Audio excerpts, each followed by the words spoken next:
कथा कहाँ चल रही थी?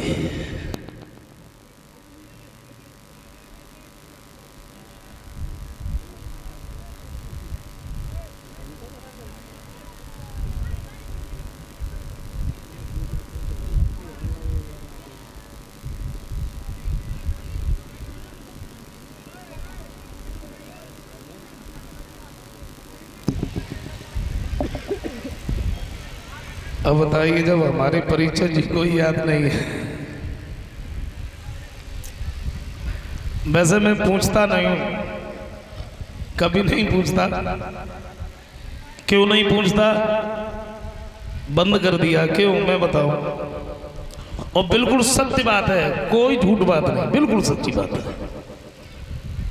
सितंबर अक्टूबर का महीना था जब खेतों में बाजरा की फसल होती है।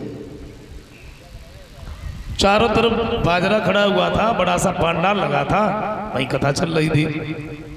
तो वैसे ही मेरे दिमाग में आ गया, मैंने परीक्षक जी से पूछ लिया। मैंने कहा महाराज कथा कहाँ चल रही है? परीक्षक जी खड़े हो गए। मैंने कथा कहाँ चल रही है? बोले बाजरा के खेत में तख्त के ऊपर।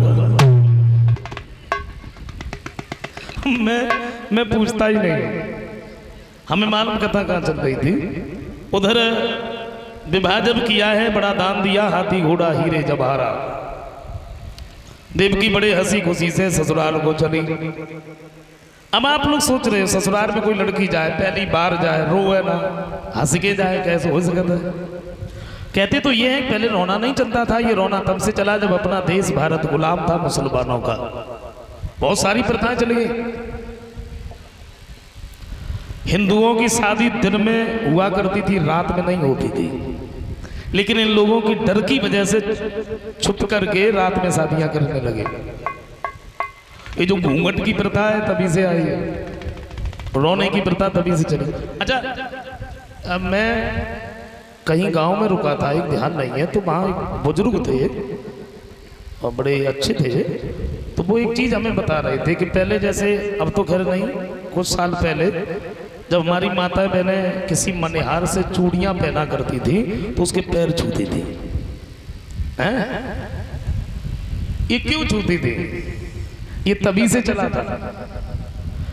वो चारों तरफ इधर उधर घूमते थे कि ये देख के आओ किसके घर में बहन बेटियां सुंदर है। और जब वो चूड़ियां पहनती थी तो उनके पैर छूती थी कि उनको जाके नहीं बताना कि मैं इतनी सुंदर हूं। अब बताइए, बहुत सारी चीजें चले। तो देवकी जो थी, वैसे रोना नहीं चाहिए, खैर अब तो हमारी बहनें समझदार है, पढ़ी लिखी है, नहीं रोती है। लेकिन करें का बेचारी, कोई लड़की न रोए और ससुराल को चली जाए, दूसरी बार लौट के आए तो और तो चैन ही ना लेने देती। ले गई तो कूद के बैठ गई, आंसू ना डारो।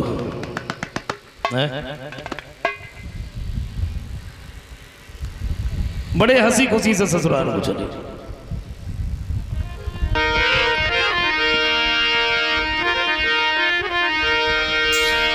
सहेलियां विदा करती हुई बोली, बहन तुम जा रही हो?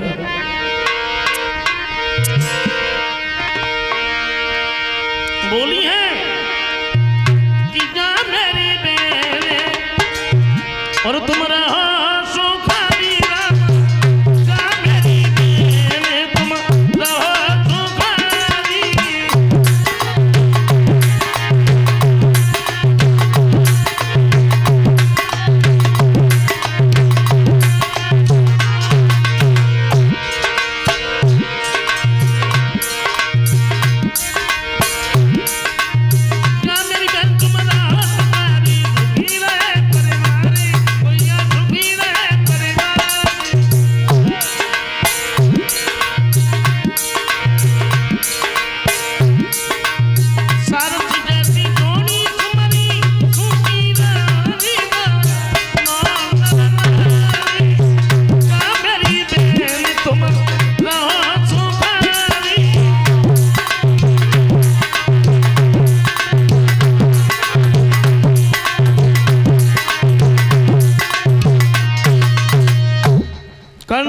जवाब दिया, बहन पालकी में बैठ करके कब तक चलोगी, रथ में बैठो, हम तुम्हें थोड़ी दूर तक छोड़ दें। रथ में बिठा लिया, कंस बातें करता हुआ जा रहा है, तुम अपनी ससुराल को जा रही हो, वहां जाने के बाद में कोई कुछ कहे तुम दबना, कह देना कि मैं कंस की बहन हूं, होगा सब देखा गया। बड़ा खुश है, लेकिन हुआ क्या,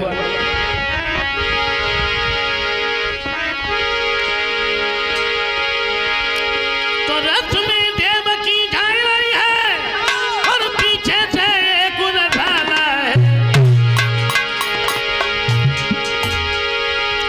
उसके पीछे कंसराज वसुदेव कुंवर का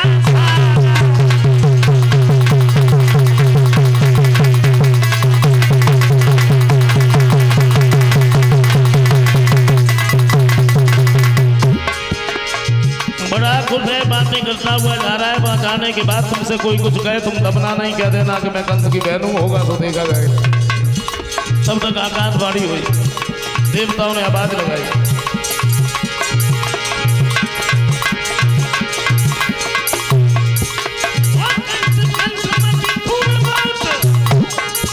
ये फूल धूल मिल जाएगा, देवकी के आत्मा बालक होगा, तुझको मार गिराएगा।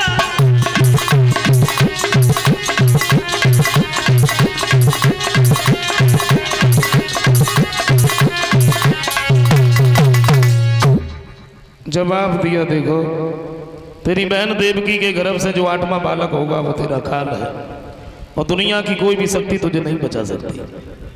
जैसे ही इतने शब्द सुने तो तलवार निकाल ली, देवकी के केसों को पकड़ करके जमीन पर खींच लिया। देवकी बोली, भैया क्या हुआ? कंठ कहने लगा, अभी तुमने आकाशवाणी नहीं सुनी, देवता ने कहा तुम्हारे गर्भ से जो 8वां बालक होगा वो मेरा काल है, और मैं मरना नहीं चाहता। बस देव भाग के सामने पहुंच गया, ये तुम क्या कर रहे हो? बोले, मैं वही कर रहा हूँ जो आप देख रहे हैं। बोली, तुम्हारी बहन है, तुम अपनी बहन को मार रहे हो, तो क्या करें, मैं मर जाऊं? बस देव जी कहते हैं, हमें एक बात बताओ, तुम्हें तुम्हारी बहन से डर है या इसकी संतान से? बोले, मैं बहन से कोई डर नहीं, डर तो इसके बच्चों से। तो मैं यमुना मैया की सौगंध खा के कह रहा हूँ, तुम्हारी बहन देवकी के गर्भ से जो भी बालक होगा मैं तुम्हारे पास में लाता रहूंगा, तुम मारते रहना या छोड़ते रहना। कंस ने बलदेव देवकी को छोड़ दिया, जान से नहीं मारा, लेकिन अपने सिकंजे में कस लिया। धीरे धीरे धीरे धीरे को समय बीता है। देवकी के गर्भ से जब पहले बच्चे ने जन्म लिया, उस बच्चे को देख करके देवकी बड़ी प्रसन्न है, लेकिन वो खुशी ज्यादा देर तक नहीं रुकी। बस देव जी कहते हैं, इस बच्चे को हमें दे दो, हम कंस के पास में ले जाए। जरा से बच्चे को लेकर के कंस के नजदीक पहुंचे। कंस ने देखा तो पूछ लिया, बहनोई साहब क्या लेके आए? बोले, तुम्हारी बहन का पहला लड़का है। पहला है ना? हाँ जी, ले जाइए, हम नहीं मारे, अगर हमने मार दिया हमारी बहन को कष्ट होगा, ले जाओ। बसदेव जी बच्चे को जीवित लेके आए। बच्चे को जब जीवित देखा तो दुआएं देने लगी, भैया तुम्हारी हजारों वर्षों की उम्र हो, तुमने मेरे बच्चे को छोड़ दिया। नारद ने देखा कंस इतना बड़ा दुराचारी, फिर दया कैसे आई? अगर इसी तरीके से बच्चों को छोड़ता रहा तो भगवान को आने में बड़ा समय लगेगा। तत्काल ही बीड़ा उठाया, कंस के नजदीक पहुंच गए। कंस ने देखा तो बिठा दिया, आइए बाबा नारद। जैसे नारद कहते हैं, क्या बात है, देवकी के गर्भ से कोई बालक नहीं हुआ? बोले, हुआ तो था, बस देव जी लेके आए, मैंने मारा नहीं। क्यों? अरे बोले, हृदय इतना दयालु है, क्या बताएं, किसी के ऊपर हाथ ही नहीं उठता। तो नारद बोले, लगता तो ऐसा है कि तुम्हारी मौत आ गई। मौत आ गई? हाँ। तो नारद बोले, ये कंसराज बचपन मेरा ये कहता है,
एक बात कही है, देखो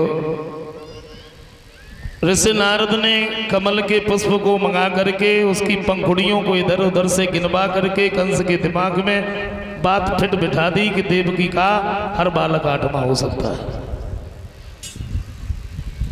कंस कहने लगा इसका मतलब ये है कि भी बालक जीवित न बचे। बोले हमने तो नहीं कहा तुम मार दो। कंस भागा, देवकी के नजदीक पहुंच गया, जवाब दिया बहन इस बच्चे को हमें दे दो। देवकी बोली भैया ये वही लड़का है अभी तुम्हारे पास से आया था, तुमने मारा नहीं था। मारा नहीं था ये मेरी भूल थी, लेकिन अब हम इसे नहीं छोड़े। पैर पकड़ के घुमा के चट्टान में मार दिया, मांस के चितड़े चितड़े उड़ गए। देवकी बैठी की बैठी रह गई और कंस ने देवकी के 1 नहीं 2 नहीं बल्कि 6 बालकों को यूं ही मार दिया। 7वें गर्भ में बलराम चले, भगवान की लीला हुई है। देवकी के गर्भ से निकाल करके रोहिणी के गर्भ में प्रवेश कर दिया। इधर ये खबर फैल गई कि देवकी का 7वां गर्भ खंडित हो गया। 8वें गर्भ में भगवान चले। कंस कहने लगा सिपाहियों हमारे बहन बहनों को पकड़ करके जेल खाने में डाल दो, हथकड़ी बेड़ियां लगा दो, फाटक बंद कर दो। जिस जगह पर 1-1 2-2 पहरेदार खड़े होते 10-10 20-20 हो जाओ, क्योंकि मेरा काल पैदा होने वाला है। अगर मेरा काल पैदा हो जाए सूचना देने के लिए मत बैठे रहना, पकड़ के मार देना। भाई हुआ हथकड़ी बेड़ियां लग गई, फाटक बंद हो गया।